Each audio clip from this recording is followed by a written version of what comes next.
Hey guys, let's make some carrot cake cheesecake. So I made the cheesecake from overnight and allow it to set for 24 hours. Afterwards, I grate a pound of carrot and I then prepare the dry ingredients. I then added the liquid to the dry ingredients and add the carrots.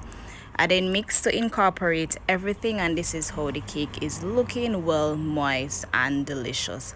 I pop them into the oven and separate the batter into two, and this is how they're looking after baking for 40 minutes.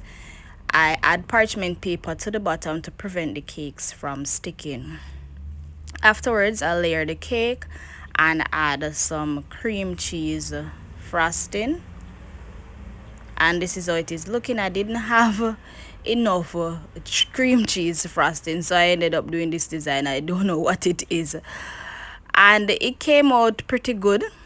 And we all dive in. The cake was absolutely amazing and delicious.